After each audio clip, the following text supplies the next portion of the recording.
Hello everyone, আসসালামু আলাইকুম। কেমন আছেন সবাই? আশা রাখছি আল্লাহর রহমতে ভালো আছেন। আলহামদুলিল্লাহ, আমিও ভালো আছি। আমি বাসার টুকিটাকি কাজগুলো করে নিচ্ছি। কিছু টুকিটাকি ঘরের কাজ করে এখন পাকের ঘরে চলে আসলাম। পাকঘরে এসে আমি রান্না বসিয়ে দিচ্ছি। এখানে আমি এটার ভিতরে একটা কড়াইয়ের ভিতরে আমি রসুন, পেঁয়াজ, তারপরে হচ্ছে আদা বাটা, রসুন বাটা, পেঁয়াজ বাটা, তেল সব কিছু দিয়ে দিয়ে রেখেছি। এই যে সব মশলাগুলো দিচ্ছি এবং তার পাশাপাশি হচ্ছে দিচ্ছি হলুদের গুঁড়া, মরিচের গুঁড়া, তারপরে হচ্ছে হলুদের গুঁড়া।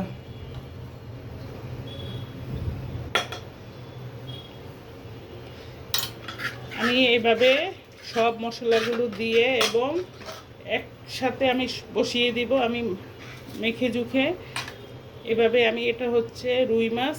এই রুই মাছটা আমি এভাবে মশলার ভিতরে দিয়ে একেবারে মানে এইভাবে দিয়ে আমি কষিয়ে নিব।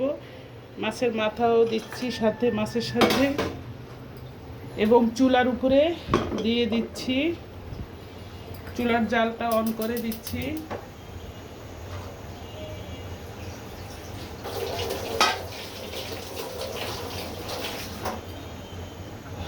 এখন হচ্ছে আমি মাছটা এইভাবে মশলার ভিতরে কষিয়ে নিব।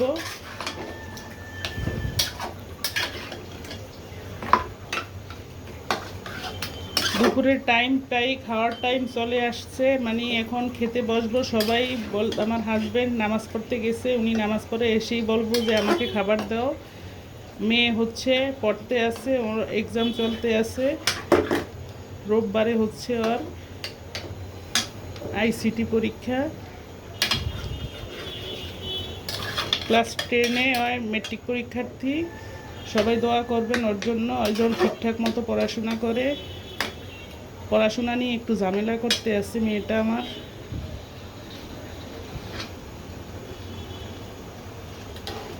এই চুলায় আমি কচুরমুখী বসিয়ে দিচ্ছি। ইদানিং খুব কচুরমুখী খাওয়া হচ্ছে।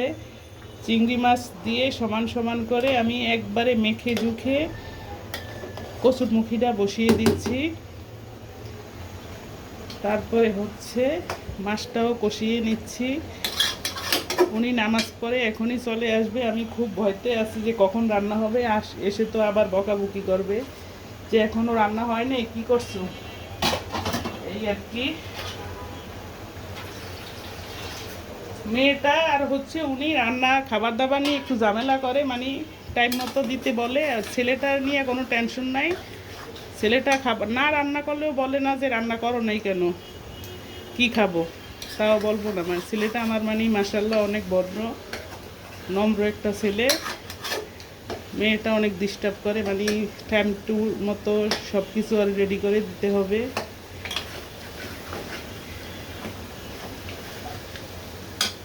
সংসারের টুকিটাকি সব কাজ তো এক হাতেই সব করে নিতে হয়, জানেন তো মহিলাদের তো মানে টেনশন, কখন কি করব না করব, কখন কাজটা শেষ করব, এখনও শেষ হয়নি। একা হাতে কাজ করলে যা হয় আর কি। আমার কাজগুলো আমি একদম সম্পূর্ণ একা হাতেই করে নিচ্ছি। আমাকে মানে একটু সহযোগিতা করার মতো কোনো লোক নেই। একা একাই আমি সব কাজ সেরে নেই। আল্লাহ পাক যেন আমাকে ভালো রাখে, সুস্থ রাখে, যাতে আমি সবসময় এভাবে কাজ চালিয়ে যেতে পারি। মাছটা আমার কষানো হয়ে গিয়েছে। আমি এখন পানি দিয়ে দিব ঝোলের জন্য। আজকে একদম শর্টকাট রান্না। আজকে হচ্ছে রুই মাছ, এটা হচ্ছে নদীর মাছ। রুই মাছ একদম লাল লাল ঝাল ঝাল করে আমি রান্না করে নিচ্ছি। আর সাথে কচুরমুখী, আর বাচ্চাদের জন্য আছে মুরগির মাংস, ওটা অফ ক্যামেরায় রান্না করে নিয়েছি। আজকে আর কিছুই করব না, দেখি একটা ভাজি করতে পারি কিনা। বেগুন ভাজি আপনার সাথে শেয়ার করব যদি করে নেই।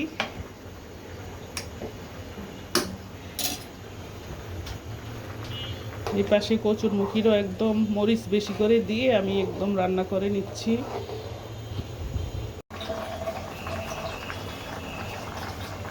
এই পর্যায়ে এসে আমি কাঁচামরিচ দিয়ে দিচ্ছি ধনিয়া পাতা, আমি জিরা বাটাও দিচ্ছি, ধনিয়া পাতাও দিচ্ছি। এই চুলায় আমার কচুরমুখিটা হয়ে গিয়েছে। একটু ঝোল ঝোল রাখবো, একদম ঘন করবো না, মানে গাঢ় করে ফেললে না হয় কি খেতে তেমন একটা ভালো লাগে না, একটু ঝোল ঝোল রাখলে খেতে ভালো লাগে।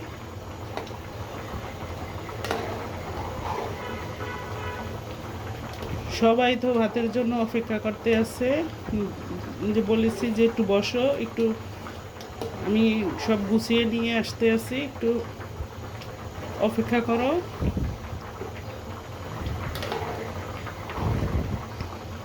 একা হাতে সব কাজ করা হয় তো তাই একটু লেট হয়ে যায়, আর মাঝে মাঝে শরীরটা এনার্জিটা কেমন তেমন একটা ভালো লাগে না, এই আর কি।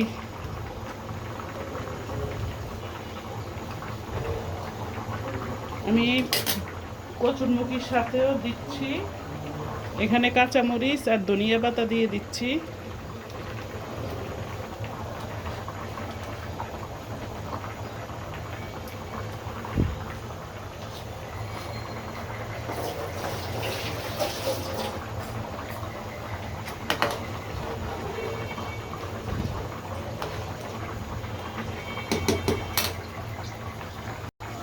চুলে একটা কড়াই বসিয়ে দিচ্ছি, কড়াইতে দিচ্ছি তেল। আমি বেগুনটা ভেজে নিব। চিকন যে লম্বা বেগুনটা, ওই বেগুনটা আমি মাঝখান দিয়ে একদম ফালি করে নিয়ে হলুদ লবণ মরিচ মেখে রেখেছি। এই হচ্ছে আমার বেগুনটা, আমি এইভাবে কেটে এখন ভাজি করে নিব।